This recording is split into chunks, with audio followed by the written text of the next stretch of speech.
Thank you very much for listening with me to this beautiful song. Uh, I will share you a little bit of background of making this song, and this is how we began today's sermon.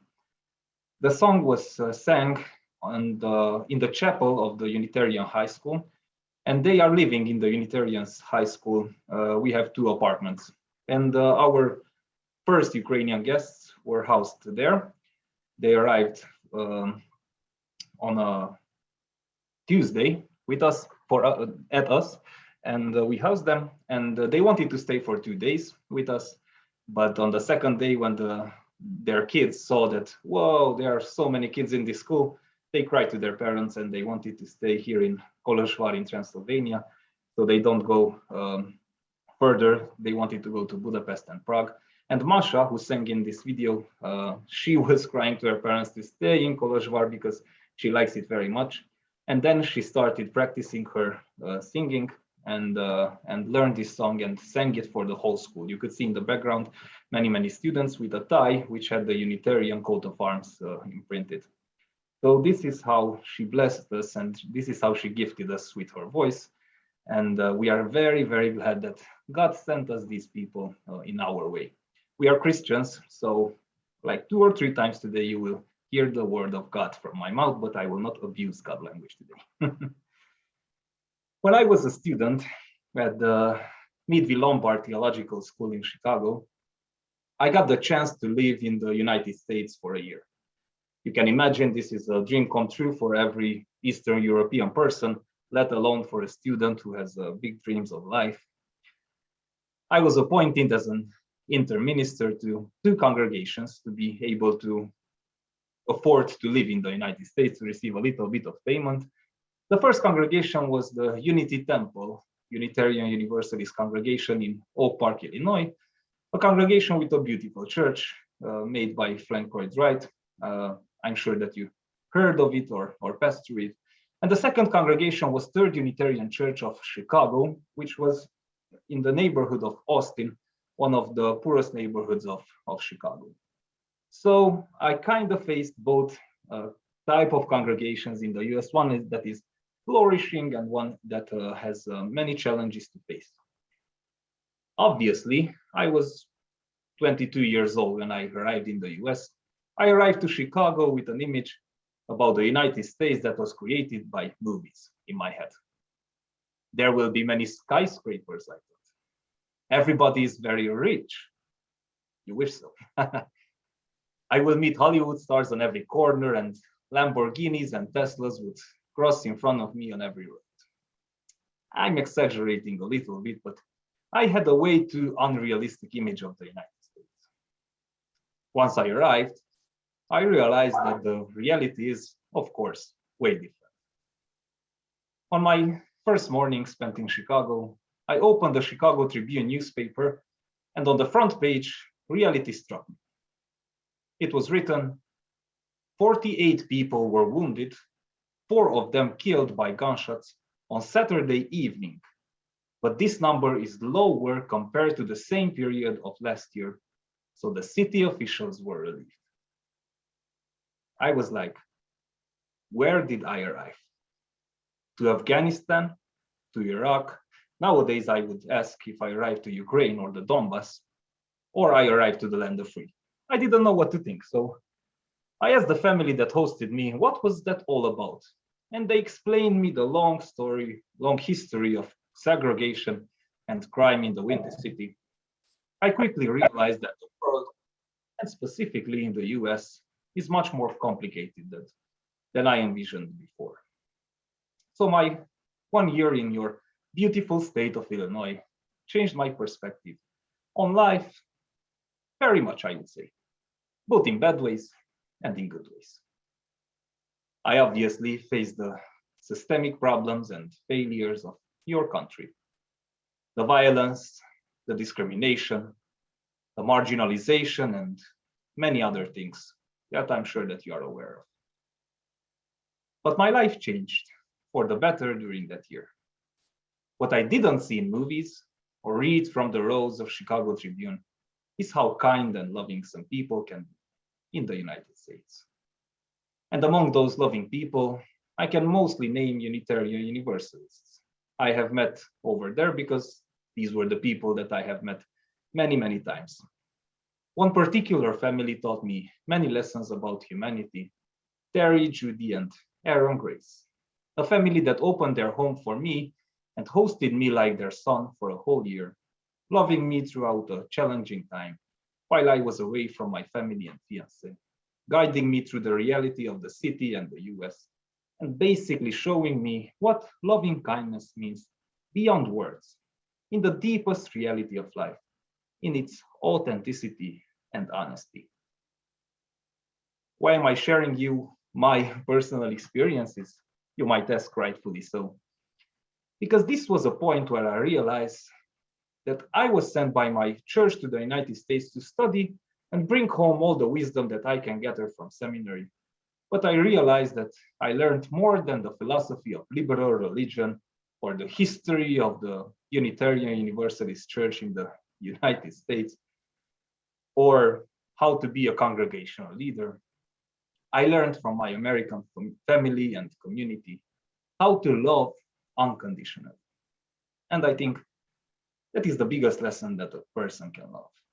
Do I do it the best I can? Certainly not. But if I wouldn't have met the UUs, I wouldn't have made a commitment towards myself. I need to pay it forward, referencing the famous movie. I need to take this example of love and kindness and make it an example myself. It was only a humble commitment that I want to be the same type of person and I want to provide the same type of example, because I may have a dream, as Dr. Martin Luther King had too, of a more compassionate, just, and loving world. Fast forward 3 years, I am back in Transylvania, where there are still no vampires. I am already a minister in the capital city of Transylvania, Kolozsvár, and after many days of anxiety, we received the very bad and tragic news. The war in Ukraine started. And as I was watching the news, among the seminary professors, seminary students, and all the people in the school, the students were asking me, what will happen to us? Will Romania go into a war? Will a nuclear war erupt and erase us from the face of the world? The kids asked me, is my daddy going to war because of this Vladimir Putin? And I had many questions to answer as a religion teacher in the school and also as a school chaplain. And I need to confess that I felt powerless among many questions.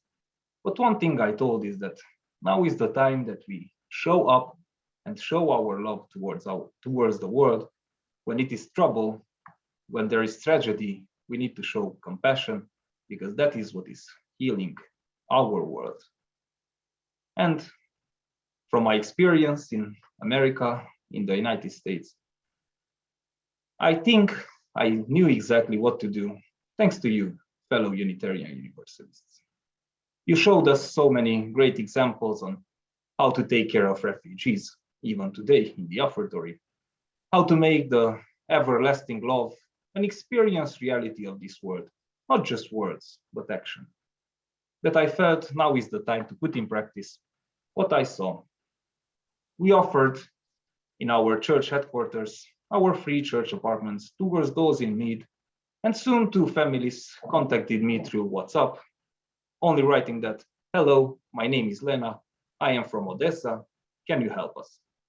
I wrote back, of course we can, because that's what the Grace family and many UUs taught me.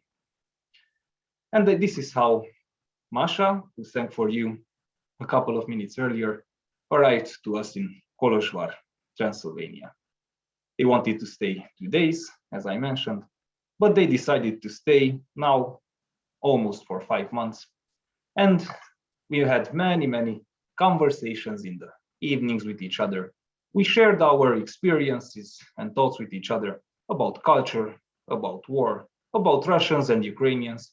And I am just so glad that we established a friendship with them where we can communicate directly and honestly with each other without needing to being very polite with each other. We can really have authentic interactions with each other. But we quickly realized from our conversations that it's not just enough to provide housing and maybe food, because this is the first part where we try to help here in Transylvania, being in contact with many, many refugees and trying to provide them housing and food, which are the basic needs of them. But then we realized that these people are fleeing from a war. Their kids cannot receive a proper education.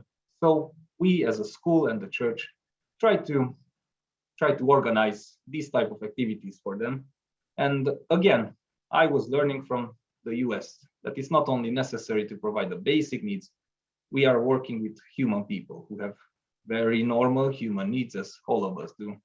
And we organized here a kindergarten where many kids would come and at least for a couple of hours forget the tragedies that they needed to leave their fathers back in Ukraine to fight a war that they didn't want to fight. We organized now an elementary school where these kids can learn how to write and how to read. Again, we felt that these kids had 2 years of COVID with online learning and then had a couple of months of war, and maybe, who knows, maybe it will be years of war, and they need to start having a proper education here in Transylvania with the best we can. We found, fortunately, 2 teachers that can teach them in Ukrainian how to read and how to write, and they very much enjoy it. And tomorrow I'm going to a summer camp with Ukrainian kids so they can come, get away from the big city. We have a big concrete jungle here as well as I had in Chicago, and they can go out into nature and enjoy a little bit of free time for themselves. We also organized a lot of humanitarian transports, also with the help of fellow UUs. We prayed for peace with them. It was very interesting that when we sat at the table and shared a prayer, they prayed not for victory, they prayed for peace. And it was one of the most moving moments in my whole ministerial life, which is not that old because I'm 29 years old, but in my whole ministry life, I couldn't have imagined that these people are so humble that they know that if we are praying for victory, then we are not praying for the war to end. We are praying that we are victorious. We need to pray for peace in this moment. And if peace would prevail now, maybe we have lost territories, but many kids, many people will not die continuously. So they were praying for peace.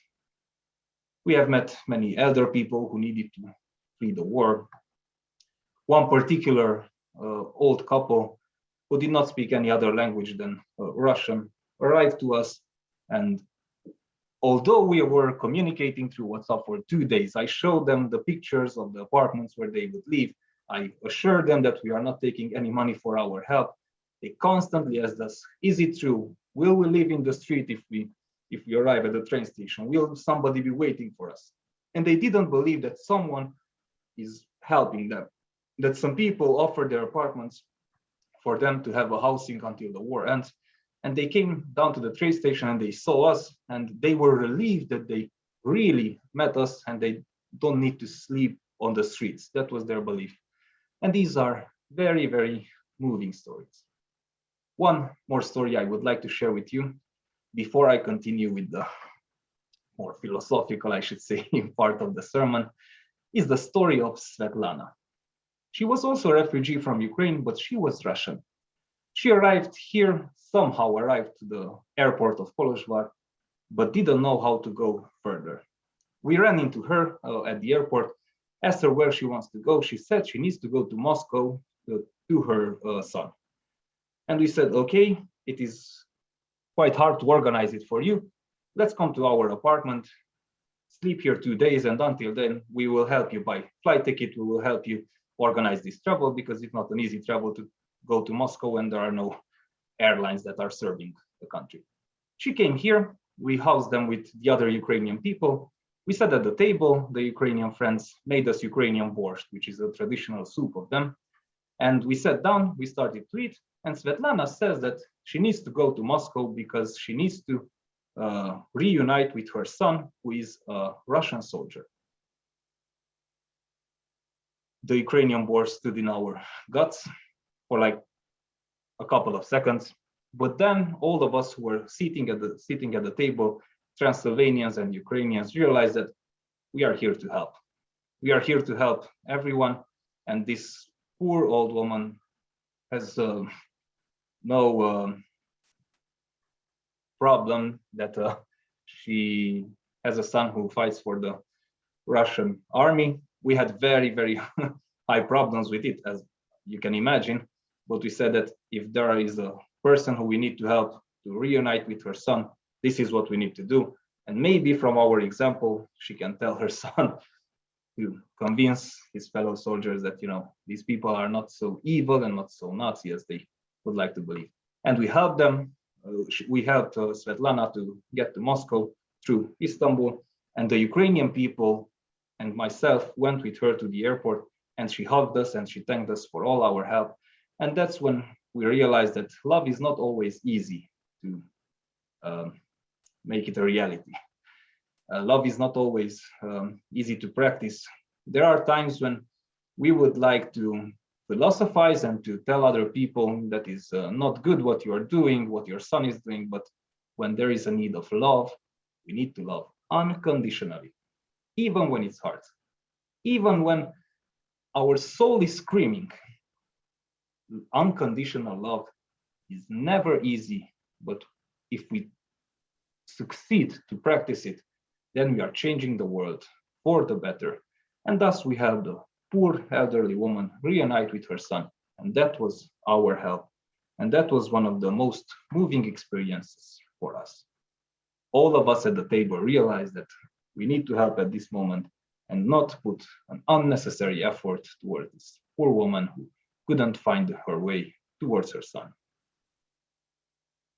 I apologize if this service shared more of a personal gratitude or experience, but I thought it would be important just to emphasize how we can teach each other on both sides of the world and on both continents. Love has no borders, as we like to say sometimes, but we need to say it otherwise as well. Unfortunately, hate has no borders either. We can learn how to unite the world, and we can as well learn how to divide it. In today's world, our personal examples mean more than words. Our actions mean more than statements. Our honest and authentic care can help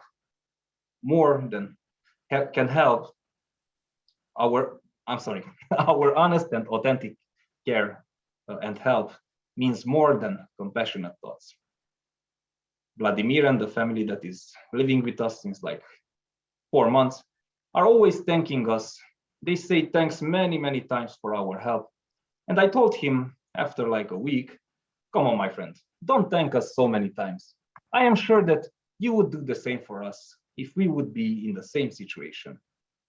And Vladimir, with its purest honesty, shared with me that he is learning a lot from us at the moment. He told me very honestly that he's not sure that he would have thought to help others until this very moment. He told me that they have very low salaries in Ukraine. Everybody has 2 or 3 jobs to be able to have somewhat a normal life. And he said honestly, we don't think of other people. We work so hard for us that we don't have time for thinking of other people. But stay sure that when we are going back to Ukraine, we will do the same. And I think this is how the circle of love continues to grow, my friends.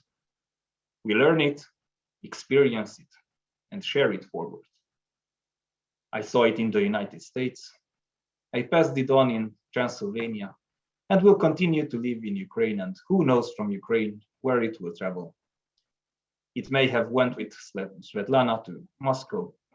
It may have went with other Ukrainian friends back to Kiev who already went back to Ukraine. But one thing is sure, until there is love in this world, unconditional love, no hateful act, no aggression, and no war can erase the worth of community, the mission of faith for this world. We can be Christian, we can be Buddhist, we can be Muslim, atheist, or agnostic. The love and care of others will always be more powerful than the tragedies of this world. Compassion will always prevail among indifference. Love will always pave the way towards a better world. May it be so. Blessed be. Amen.